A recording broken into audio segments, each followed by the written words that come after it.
Olá, olá! Opa! Já estamos com a tela aqui. Olá, olá! Muito bom dia a todos. Sejam bem-vindos a mais um Primeira Hora do Agro. Hoje, dia 15 de dezembro de 2022, quinta-feira. Ontem nós tivemos alguns dados muito importantes sendo divulgados. Hoje nós temos mais um calendário importante aí, com decisão de juros também pelo Banco Europeu. Tem Inglaterra, tem Noruega, tem Suíça no radar. Tivemos dados divulgados lá da China e não foram dados muito animadores também, mas temos notícias boas também, como o retorno do oleoduto lá de Keystone, pelo menos parcialmente ele volta a funcionar.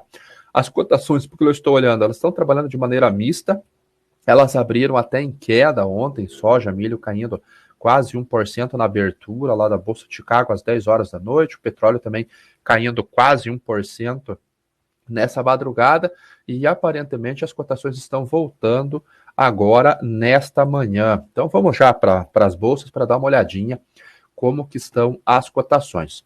Começando pelo petróleo, hoje, o petróleo ele estava caindo agora há pouco, vamos colocar nessa outra tela, ele estava caindo, as cotações estavam em queda.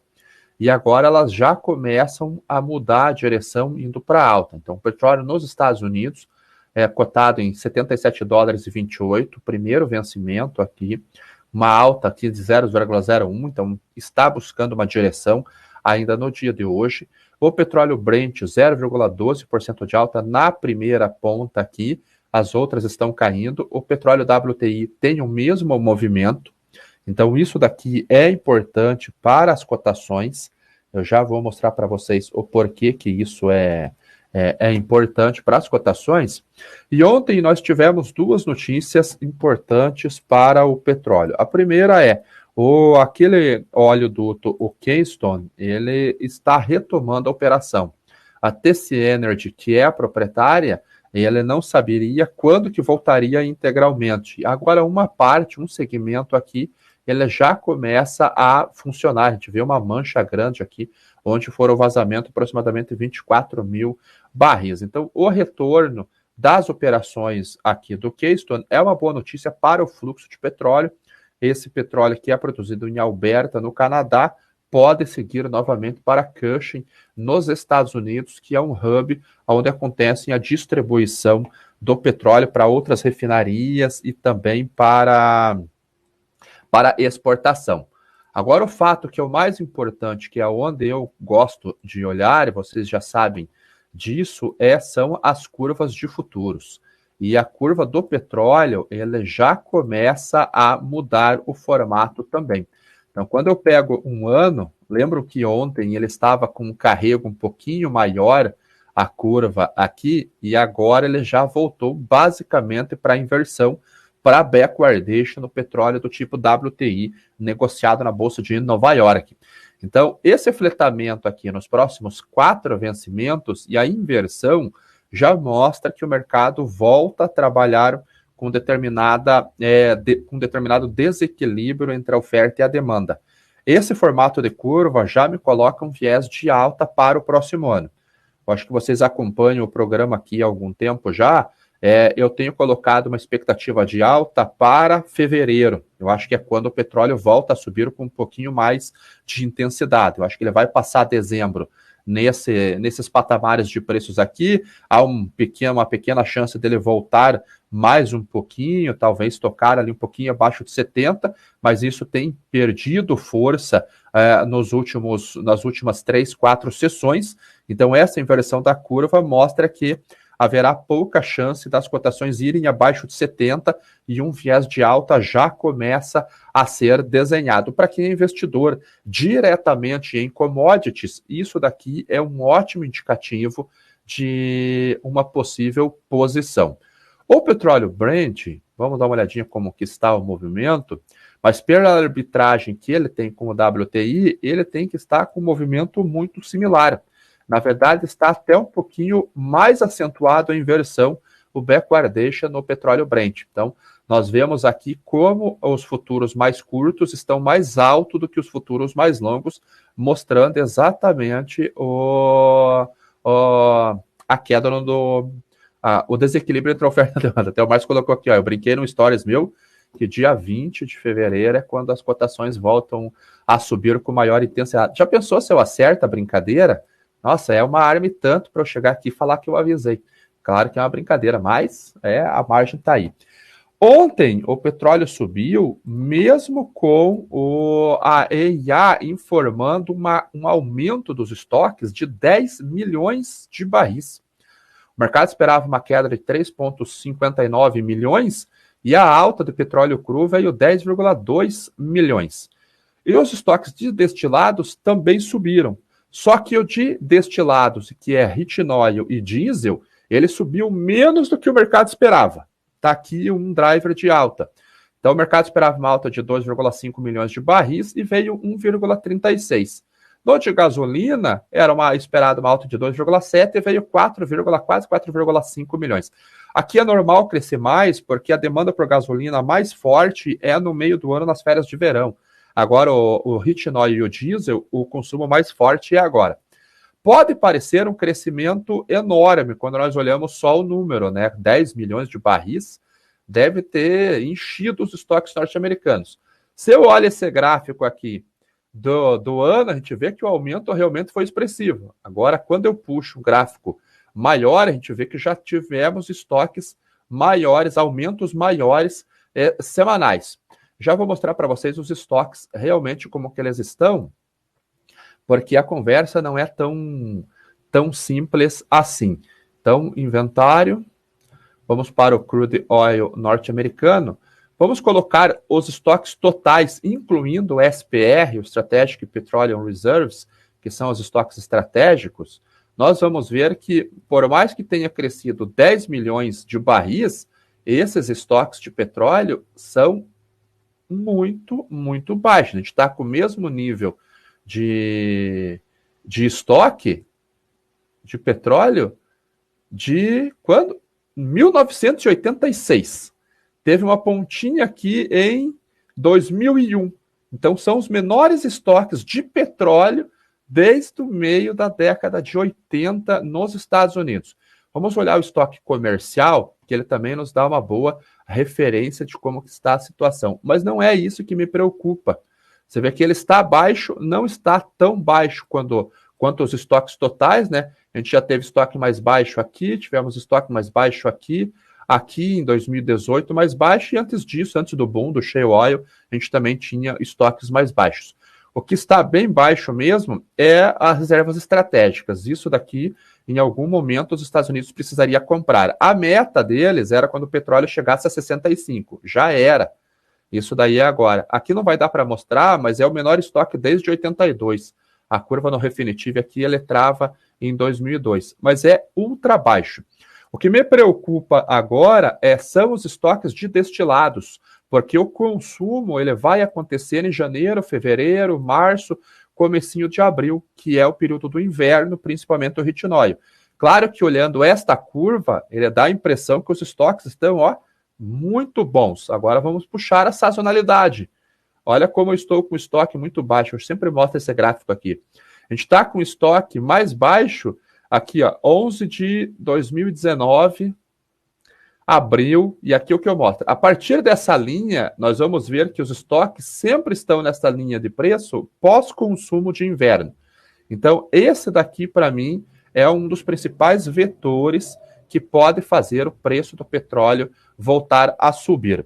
Ontem saiu uma notícia também da EIA, Agência de Informação dos Estados Unidos, de que ela vê crescimento para o consumo de petróleo no próximo ano, mas não um crescimento tão forte. Mas ela vai ver um crescimento, 1,7% de crescimento. Então, a gente vê que a demanda ainda, pela projeção, vai estar acima do supply. Então, isso quer dizer o quê? Que há um desequilíbrio entre oferta e demanda, é o que volta a causar a inversão da curva de futuros e que coloca um viés de alta no preço, porque eu não vou ter produto suficiente para atender uma demanda projetada, e nós vemos a curva de futuros, os spreads de futuros se invertendo lá nos Estados Unidos para as cotações do petróleo. Então, acho que ficou bacana a dinâmica, vocês já conseguiram entender. Ontem também nós tivemos a decisão da alta de juros pelo Banco Central Norte-Americano, pelo Fed, veio exatamente em linha com o mercado, 50 basis points por lá. Porém, o discurso do Jeremy Powell depois foi um discurso um pouquinho mais duro do que o mercado esperava. Então, ele vai reduzir o ritmo na ponta curta, ok? Em linha com o que o mercado estava aguardando, mas a ponta longa vai ter um pouquinho mais de pressão, de aperto monetário por lá. Então já estamos falando já de juros ali de 55% ao ano no meio do próximo ano. Então a expectativa do mercado são mais 2 aumentos de juros agora, de 25 basis points, e a outra reunião agora é só em fevereiro, não tem reunião em janeiro, então só em fevereiro. Vai dar tempo para a economia se desenvolver agora, monitorar o desenvolvimento da inflação, dezembro, janeiro e fevereiro tem essa nova decisão, mas já um ritmo mais lento na ponta curta, podendo crescer na ponta longa. Ontem o DX veio trabalhar abaixo de 103 pontos, o que foi favorável para as commodities também. Hoje ele já está subindo 0,5%, volta para 104,30 pontos. Essa alta passa a ser negativa para as commodities, mas mesmo assim nós estamos vendo ela subindo. Indo para o trigo está subindo 0,4% hoje, $7,61. O milho ainda está misto, está procurando uma direção no dia. Hoje tem dados de inspeção de vendas novas para exportação. Inspeção sai na segunda. Vendas novas para exportação. A demanda por milho na última semana manteve-se fraca pelo milho norte-americano, já que as compras estão acontecendo aqui no Brasil e as compras estão muito grandes realmente. Como eu mostrei ontem os dados, eu não duvido que nós não vamos chegar próximo a 45, 46 milhões de toneladas exportadas essa temporada. Recorde absoluto, temos oferta, temos preço barato, temos qualidade. Isso tem sido um vetor de demanda pelo nosso cereal aqui. E o trigo hoje subindo um pouquinho mais firme. Mas saiu uma notícia lá da Bolsa de Rosários ontem, reduzindo mais uma vez a estimativa da produção de trigo, que agora está estimada em 11,5 milhões de toneladas, e a nova estimativa agora de dezembro. Então, mais uma queda realmente na produção. Nós vemos aqui pelo gráfico, rendimento nacional de trigo. A colheita ela já avançou 62%.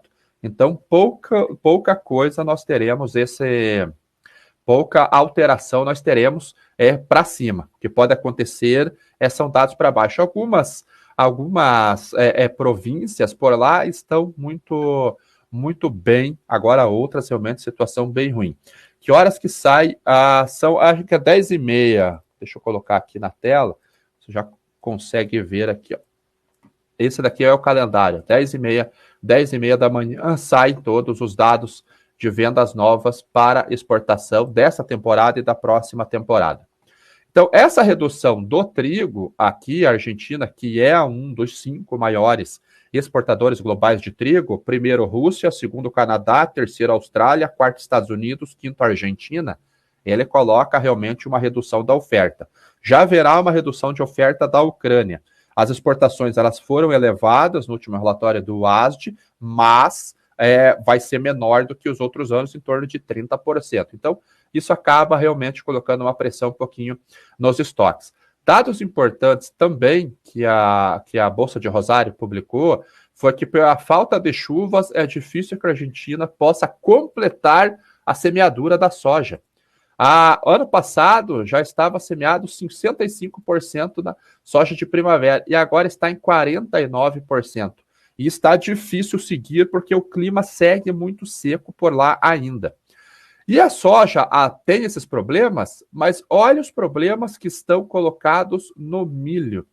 O que se semeou mais cedo foi muito pouco e está em condições críticas, ou seja, aquela soja, aquele milho do mais cedo, aqui do temprano, foi pouco semeada e está com condições, com possíveis perdas, potencial de rendimento entre 50% e 80%.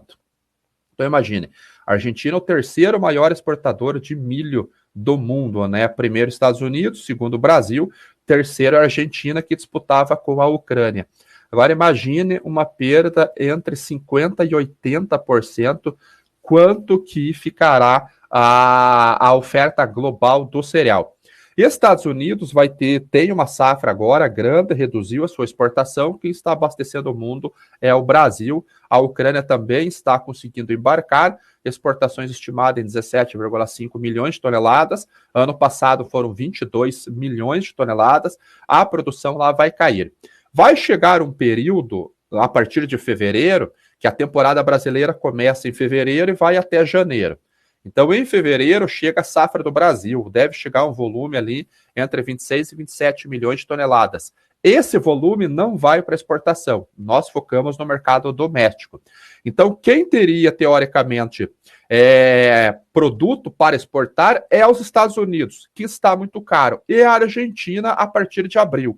A Argentina provavelmente não vai ter o cereal para exportar. Então o mercado terá que ir para os Estados Unidos, porque o Brasil não tem essa oferta em grande volume. O Brasil não vai conseguir manter esse ritmo de exportação de 5 ou 6 milhões em fevereiro, março, abril. Impossível, se não falta milho para nós. Isso vai fazer o nosso prêmio de exportação subir para equalizar com os Estados Unidos e a demanda vai para lá.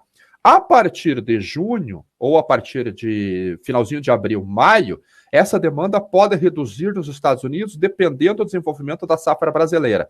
Se a nossa safra estiver se desenvolvendo muito bem, tiver tido uma janela boa de plantio, que aparentemente vai ser, principalmente na região centro-oeste, né? Mato Grosso do Sul ali, deve vir com uma área muito grande para o cereal. E o clima ajudar e a gente começar a colher em junho, a gente já consegue colocar essa oferta no mercado. E aí sim, a gente deve exportar ali de junho até janeiro, eu imagino, 47, 48 milhões de toneladas, se a demanda mantiver-se igual, e deve crescer por causa da China. Como eu disse, a ANEC prevê 50 milhões de produção, de exportação. É muita coisa. Então, problemas graves na Argentina, e a Argentina que é um dos principais players. Para a soja, o problema cadê aqui o da soja? Se logrou sembrar mais de quase 8,1 milhões de hectares, menos da metade dos 17 milhões, que era a intenção de plantio para a soja. O atraso respeito ao ano passado é de 16%. Então, isso daqui deve retirar também oferta de soja no mercado. A China exporta muita soja? Não. Ela exporta muito farelo de soja e óleo de soja. Nisso daqui, ela é campeã, o maior exportador global realmente. Se eu vou ter uma redução de produtividade, porque o plantio que está em 50% e está difícil de continuar esse plantio dessa soja do tarde, vai impactar na minha oferta de farelo de soja. E é o que tem puxado os preços lá na Bolsa de Chicago. Porque o Brasil só recentemente fechou o acordo fitossanitário para exportarmos o complexo lá para a China. O Brasil ele não tinha esse acordo para fazer a exportação do farelo, só do grão. Então, agora nós temos. Então, o Brasil, vindo com uma safra acima de 150 milhões de toneladas, e tudo se encaminha para isso nesse momento, até já está falando já no início da colheita, em menos de 20 dias, na região do Mato Grosso, porque se desenvolveu bem lá em algumas regiões, mas vamos colocar que no máximo em 1 mês e meio começa a colheita no Brasil. Então já estamos muito perto, realmente, deve intensificar essa exportação de farelo de soja dos Estados Unidos e do Brasil em relação à Argentina, que deve ter uma redução. E isso é o que tem puxado as cotações lá na Bolsa de Chicago. Olha o movimento que foi feito no farelo. Eu puxando um gráfico aqui, tirando esse aqui, esse gap já falta muito para fechar ainda, né?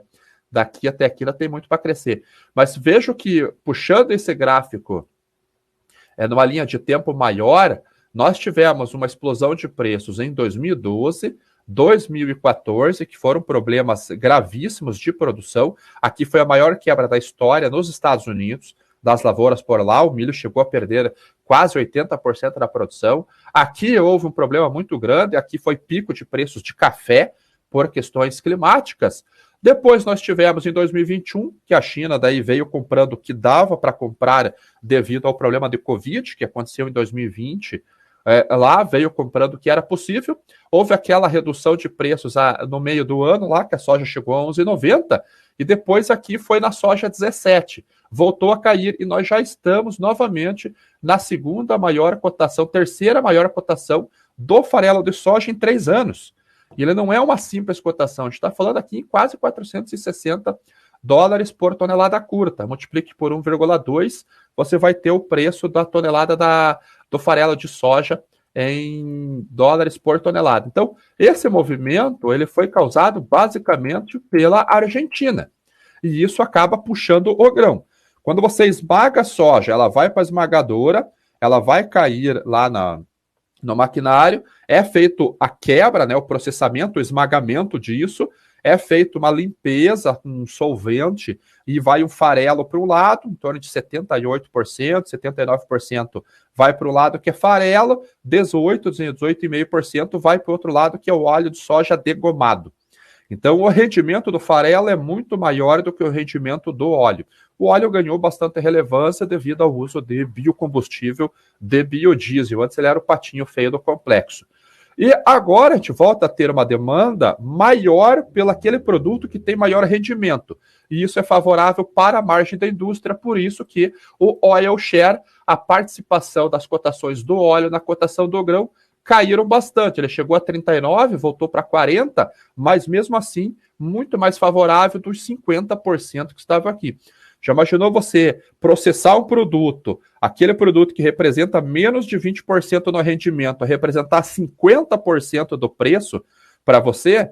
Pode ser bom se a demanda dos dois estiverem aquecida, mas é ruim porque mostra que a demanda daquele produto que você tem maior rendimento está mais fraco.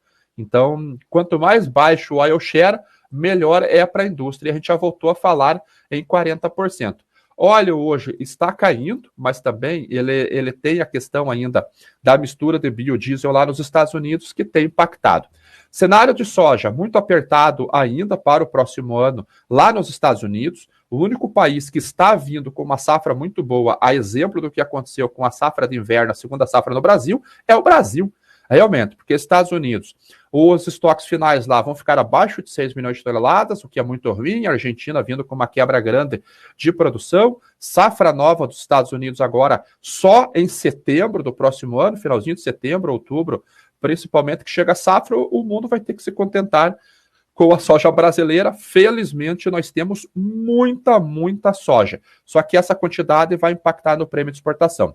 Então, se você ver alguém falando para você comercializar baseado em Chicago, presta atenção, vamos comercializar baseado no basis, que é o prêmio, que é a diferença do preço do mercado físico em relação à cotação da Bolsa. No relatório Agro, que é nosso pacote de inteligência de mercado, que custa só R$ 89,00 por mês, todas essas análises nós fazemos diariamente, incluindo mostrando os dados, por R$ 89,00 por mês, e eu não sei ainda por que o pessoal quase não assina, a gente é muito ruim de propaganda, né? Então nós colocamos aqui, ó, diariamente, ó, coloquei custo de fertilizantes ontem. Os prêmios de exportação, aqui já começa a sentir um pouquinho o impacto, ó, para embarque em junho já caiu 10 pontos ontem, né? Hoje eu não fiz atualização. Mas olha como que está o prêmio agora em relação aos Estados Unidos. Nós estamos mais caro do que os Estados Unidos. Mas a partir de março, a gente já é muito mais barato que os Estados Unidos. A demanda vem para cá. Se eu tiver uma oferta muito grande, esse prêmio aqui pode cair mais e eu acredito que ele vai cair muito mais ainda. Então, esse é o cenário, como eu disse, relatórios agro é só R$ 89,00 por mês para você ter essas análises aqui, incluindo relatórios estratégicos com recomendações para o produtor, o que o produtor pode fazer. Isso soja e milho, o café é um outro pacote, dólar é um outro pacote também. Nós temos bastante análise de dólar, análise de notícias e também relatórios climáticos. Todo dia a gente tem informação lá, o dia todo sendo passado para vocês. Então, esse é o cenário. Indo para o café, eu quis terminar o café por último. Hoje ele está caindo 168, caindo 0,03%. Dado importante com relação ao café. Um detalhezinho antes de eu entrar. Os estoques de soja vieram me perguntar ontem na caixinha se vai normalizar os estoques no ano que vem. Não.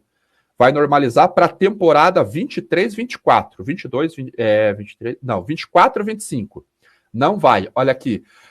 Os estoques finais dos Estados Unidos estão projetados em menos de 6 milhões de toneladas ou 220 milhões de bushels. Ano passado, 257, ano retrasado, 525, 2019, 909 milhões de bushels, 438, ou seja, nós estamos com os menores estoques de passagens projetados desde 2016. Impossível eu crescer 200 milhões de bushels de estoque de passagem no próximo ano. Impossível não, improvável. A não ser que a gente tenha uma destruição da demanda, e não é isso que o mercado está mostrando nesse momento.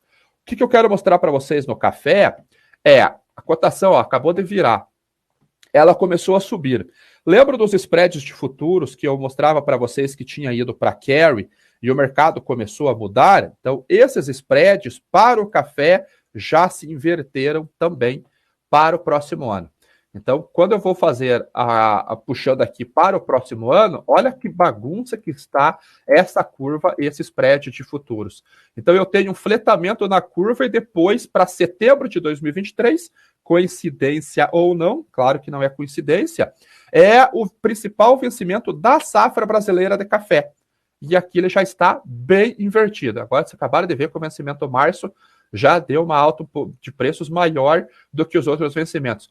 Então, aquele carry que estava na curva de futuros, aqui não vou conseguir mostrar, há algum tempo atrás, eu consigo mostrar por essa plataforma aqui. Não vou conseguir também. Ele já saiu do mercado. Curva em backwardation, viés de alta de preços. E ontem, aqui na Reuters, saiu a notícia da principal corretora do Brasil com relação à estimativa de safra de café. Tá aqui, ó, traders fazem uma revisão, deixa eu colocar em português aqui. Traders divulga estimativas da safra de café. Então, a corretora Pioneer Agronegócios, que divulgou o relatório, foi aquele crop tour que eu mostrei para vocês que o Vicente fez por lá, e nós estimamos uma produção de 54,36 milhões de sacas.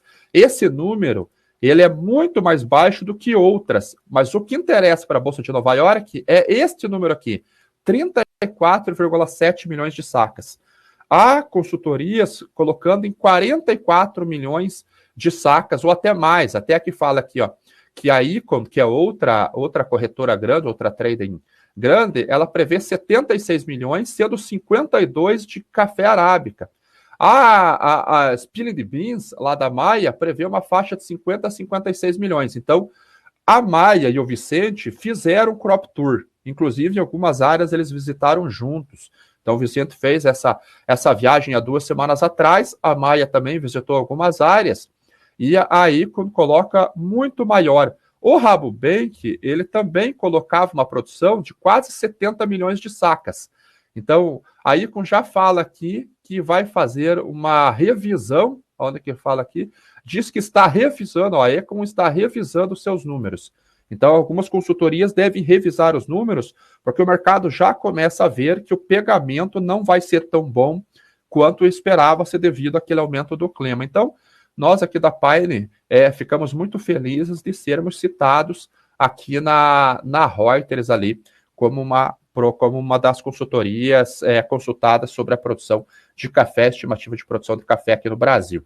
O Marco está perguntando, o link do Relatórios Agro é relatóriosagro.com.br. Não tem segredo, relatóriosagro.com.br. Faz assinatura aqui, a gente está refazendo esse site. Tudo isso é o que nós colocamos, né? Abertura de mercado, fechamento, relatório de clima, 2 relatórios estratégicos por semana, os relatórios de levantamento de safra e tudo mais. E aqui está o plano. Só dólar 49, café 89, milho e soja 89, pacote completo 159. Falar em estimativa de safra, 9 horas hoje sai o 4º levantamento da safra de café pela Conab. Isso a gente vai colocar o estudo lá. E para fechar realmente, quem quer trabalhar com exportação de commodities, aprender a trabalhar com exportação de commodities, vocês acessem o site traderinternacional.com.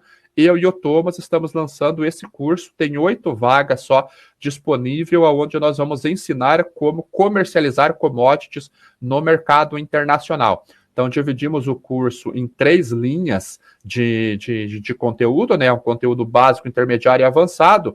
E no avançado, a gente vai mostrar é tudo como comercializar commodities sobre operação portuária e afretamento de navios. No módulo intermediário, já vai ser top, já com marketing logística e começando como um trader internacional. Para quem é estudante, tem 40% de desconto. Então, se você é estudante, seja de graduação, pós-graduação, você tem 40% de desconto na tua assinatura. Para quem é profissional, aí é o preço cheio. Só tem 8 vagas só. O site é traderinternacional.com, não tem o br.com. E o Relatórios Agro, relatóriosagro.com.br, bem simples de fazer a assinatura. Previsão de preço de soja. Esse, Flávio, só para o Relatórios Agro lá também. Será que o milho CCF 22? Acho que o 22 já venceu, né, Neto? Eu acho que é o 23. Difícil dizer, depende da taxa de câmbio, né? O dólar acaba influenciando nesse momento nas cotações da bolsa na B3 aqui, porque a gente faz a liquidação pelo PPE, preço de paridade de exportação. Ó, 7 vagas, a Amanda aqui falou que acabou de se inscrever. É isso aí. Então é isso aí, pessoal. Vi que não tem perguntas. Bom dia, professor. Qual plataforma você utiliza? Essa plataforma aqui é o Commodity View da Barchart e Stonex. Então, se vocês têm interesse em assinar essa plataforma, eu tenho uma parceria com eles. Me mandem uma mensagem lá no Instagram e eu passo o contato do Country Manager lá para vocês assinarem. E esta daqui é a Reuters, que é o Refinitiv da Reuters. Essa daqui é equivalente à Bloomberg, talvez até um pouquinho melhor do que a Bloomberg quando nós falamos de commodities, não de mercado financeiro, porque aí a Bloomberg se destaca. Então, é isso daí. Deveria ter desconto para quem é aposentado no INSS. Aí, os caras são de brincadeira. Tem que valorizar o trabalho da gente também. Pessoal, obrigado. Voltamos amanhã, então, no Primeira Hora do Agro. Todos tenham um bom dia. Fiquem agora com o pré-market aqui na BMC News. Tchau.